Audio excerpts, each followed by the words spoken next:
Bonjour et bienvenue sur Géosciences du Monde, la chaîne qui explore l'histoire profonde de notre planète, ses roches, ses fossiles et tous les mystères qui ont façonné la Terre. Aujourd'hui, nous allons remonter plus de 230 millions d'années en arrière pour découvrir l'apparition des dinosaures. D'où viennent-ils? Comment sont-ils apparus et pourquoi ont-ils dominé la planète pendant plus de 160 millions d'années? L'histoire des dinosaures commence au Trias, une période géologique située entre 252 et 201 millions d'années. À cette époque, la Terre est très différente de celle que nous connaissons aujourd'hui. Tous les continents sont encore réunis en un seul supercontinent, appelé la Pangée, entouré d'un immense océan, la Pantalassa. Le climat est chaud, sec et les déserts sont très étendus.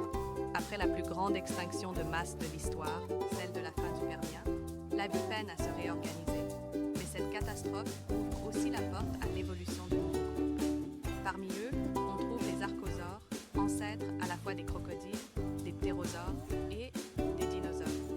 Vers 235 millions d'années, apparaît l'un des tout premiers dinosaures connus, Nyasasaurus parringtoni, selon certaines hypothèses.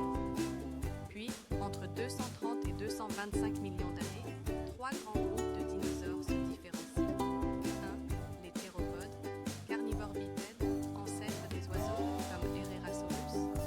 2. Les sauropodomorphes, herbivores à long cou comme Plateosaurus.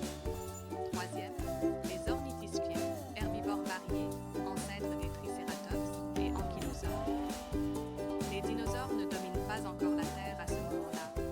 Ce sont de petits animaux, rapides, qui cohabitent avec de nombreux reptiles rivaux. Leur véritable expansion commence après une nouvelle extinction, celle de la fin du Trias, vers 201 millions d'années. Beaucoup d'espèces disparaissent, mais les dinosaures, eux, survivent et se diversifient rapidement.